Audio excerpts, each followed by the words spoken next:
अस्सलाम व्यूअर्स, मैं हूं जाजिब और आप देख रहे हैं मेरा चैनल जाजिब सेज। आज की वीडियो में मैं इंजीनियर साहब का रिबटल करूंगा, क्योंकि इंजीनियर साहब ने हमें गुज़िश्ता 2-3 सालों से बहुत ही मायूस किया। इंजीनियर साहब की कुछ अच्छी बातें भी हैं जिसमें वो माशरे की इस्लाह का भी काम कर रहे हैं, और वो शिर्क के खिलाफ भी ये काम कर रहे हैं जिससे माशरे में ऑब्वियसली इस्लाह हुई है। लेकिन हमने 2-3 सालों से देखा है कि इंजीनियर साहब को पता नहीं क्या हो गया है, और इंजीनियर साहब बहकी बहकी बातें करना स्टार्ट हो गए हैं। इंजीनियर साहब, आपको क्या हो गया? आप हमें खुल के बताएं, आपको इमरानोफोबिया हो गया है? आप इमरान खान से हसद क्यों करते हैं? मैं जो हूँ, मैं आपका स्टूडेंट हूँ। मैं तकरीबन 10 बरस से आपको सुन रहा हूँ और मैंने आपसे बहुत कुछ सीखा भी है। लेकिन इस सब के बावजूद मैं महसूस कर रहा हूँ कि आप पहले के जैसे इंजीनियर साहब नहीं हैं। आपको पता नहीं क्या हो गया यार, आप इतनी मुतासिबाना बातें क्यों करते हैं इमरान खान के खिलाफ? एक बंदा जो कि मजलूम है, जो कि आज की डेट में 5 अगस्त को मैं ये वीडियो बना रहा हूँ, उसको तकरीबन 2 साल हो गए हैं कि वो पाबंद सलासल है, कैद तन्हाई में बैठा हुआ है, हब्से बेजा में बैठा हुआ है, इस गर्मी में बगैर पंखे बगैर एसी के बैठा हुआ है। और आपसे अगर उसके हक में 2-4 बातें नहीं निकलती तो आप उसके खिलाफ ही रगड़ते रहते हैं यार। आपको ये एहसास नहीं है कि उसके जो फॉलोअर्स हैं, कुछ 5-10 हज़ार लोग, वो जेलों में कैद हैं यार 2 साल से। आप उनके हक में कोई बात नहीं कर सकते मजलूमीन के, तो आप कम से कम उनके जख्मों पर नमक पाशी तो ना करें यार। अजीब आप इंसान है। दर्स आप जो है वो हुसैनियत के देती हैं। क्या सैयदना हुसैन अलैहिस्सलाम ने ये सबक दिया था आपको कि आप मजलूमीन के खिलाफ बातें करें? सैयदना हुसैन अलैहिस्सलाम ने यजीद के खिलाफ, जो कि उस वक्त समझ लें 3 बड़े आजमों में उसकी सल्तनत फैले हुए थे, और उसके खिलाफ वो तने तनहा खड़ा हो गए थे।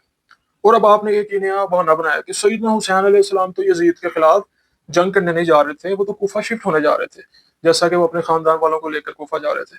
ओ भाई, बात ये नहीं है कि सैयदना हुसैन अलैहिस्सलाम यजीद के खिलाफ जंग करने जा रहे थे या नहीं। बात ये है कि सैयदना हुसैन अलैहिस्सलाम ने तने तनहा हमें ये सबक दिया है कि आपके पास रिसोर्सेज हैं या नहीं। आपको अगर कोई चीज़ गलत होती हुई नजर आ रही है तो आप उसके खिलाफ एटलीस्ट पैसिव रेजिस्टेंस तो करें।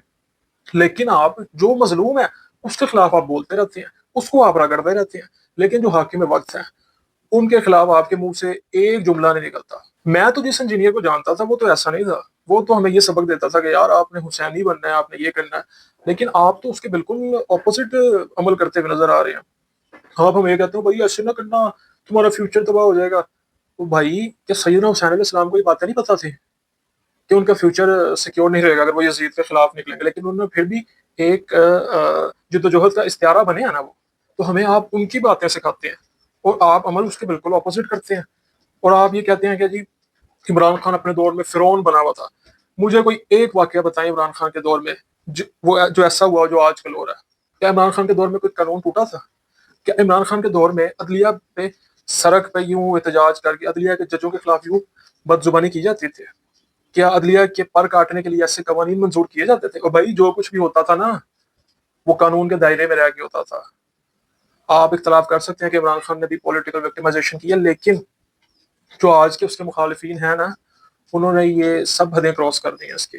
उन्होंने तो जुल्म की कोई हद नहीं है जो क्रॉस ना की हो। तो आपकी ये एनालॉजी बनाना कि जी इमरान खान के दौर में भी तो ये होता था, यार ये एक ना रद्दी की टोकरी में फेंकने वाली चीज है। और ये शो करती है कि आप एक प्री कंसीव्ड रिजल्ट्स के साथ जो है वो चीजों को देखते हैं। पता नहीं कौन से फजूल सहाफी हैं जिनको आप सुनते हैं, जिन्होंने आपके दिमाग की चटनी बना के रख दिया। ओ भाई, तुम ये कहते हो कि शहबाज शरीफ की परफॉर्मेंस बहुत अच्छी है।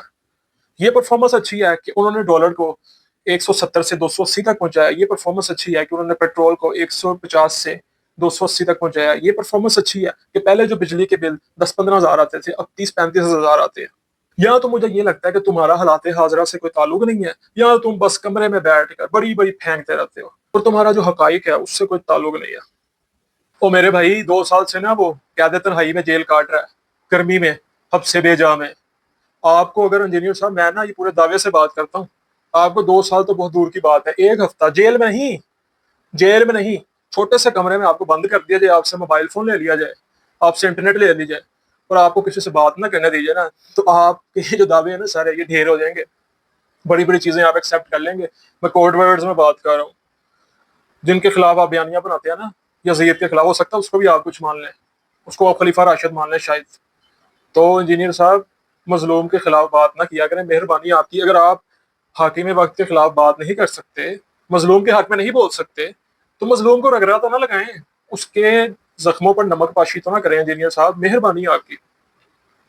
आपको इमरान खान से ये हसद है کہ عمران خان ایک بات کرتا ہے پوری قوم 25 کروڑ اس کے پیچھے چلتی ہے، ایک نیریٹو بلڈنگ ہوتی ہے، ٹھیک ہے، ایک بیانیہ بنتا ہے، قوم اس کو ایکسیپٹ کرتی ہے۔ آپ جو بات کرتے ہیں قوم آپ کی بیشنگ سٹارٹ کر دیتی ہے، آپ کی بات کو ردی کی ٹوکری پہ پھینک دیتی ہے۔ مجھے لگتا ہے آپ اس سے نا ذہنی اضطراب کا شکار ہو گئے ہیں، اس لیے آپ کی بہکی بہکی باتیں کرنی سٹارٹ ہو گئے ہیں، اور آپ اس کو عمران خان کے خلاف کہتے ہیں مہاتما مہاتما۔ یار تھوڑی سی شرم کر لیں، مہربانی آپ کے جو منصب ہے نا، آپ کی سیٹ، وہ آپ کو اس چیز کی اجازت نہیں دیتی کہ آپ جو ہے نیم کالنگ کریں لوگوں کی، الفاظ سے لوگوں کو یاد کریں۔ یار مہربانی آپ کی، ہم بطور اسٹوڈنٹس شرمندہ ہیں کہ آپ کس طرف چل پڑے ہیں۔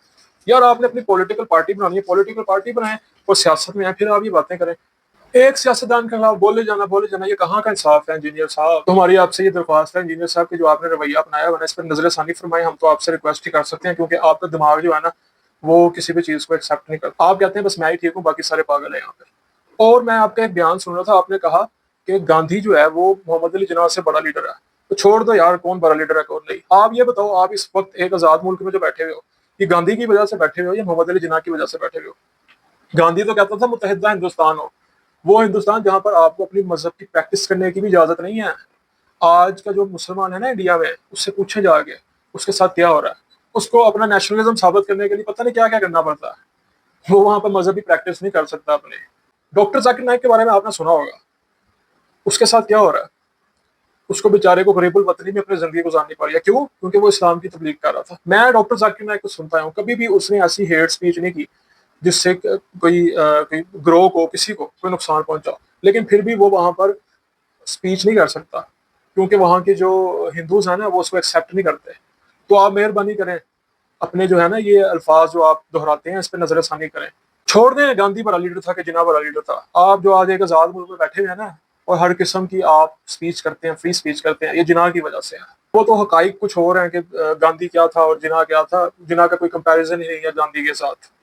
اور سب سے بڑی بات، ایک مسلمان جیسا بھی ہو وہ ایک نان مسلم سے بہتر ہی ہوتا ہے کیونکہ وہ ایک اللہ میں یقین رکھتا ہے۔ گاندھی جو تھا وہ تو چاہتا تھا ایک یونائٹڈ انڈیا بنے اور وہاں پہ مسلمان جو ہیں وہ ہندوؤں کے زیر تسلط رہیں، اور مسلمان وہاں پہ ٹھیک طریقے سے اپنا ریلیجن بھی پریکٹس نہیں کر سکتے اور مسلمانوں کی شناخت بھی خراب ہوتی تھی، جبکہ جناح چاہتے تھے کہ مسلمانوں کی ایک سیپریٹ آئیڈینٹی ہو جہاں پر وہ اپنے ریلیجن کو اپنے اکارڈنگلی پریکٹس کر سکیں، نہ کہ وہ ہندوؤں کو خوش کرنے میں لگے رہیں، گورنمنٹ کو خوش کرنے میں لگے رہیں۔ انجینئر صاحب مہربانی فرمائے اپنی باتوں پر نظر ثانی کریں، ہم تو آپ سے یہ ریکویسٹ کر سکتے ہیں۔ آج کی ویڈیو میں بس اتنا ہی، مزید ویڈیو دیکھنے کے لیے اس چینل کو لائک، سبسکرائب اور شیئر ضرور کیجیے، ہمیں اپنے دعاؤں میں یاد کیجیے گا۔ اللہ حافظ۔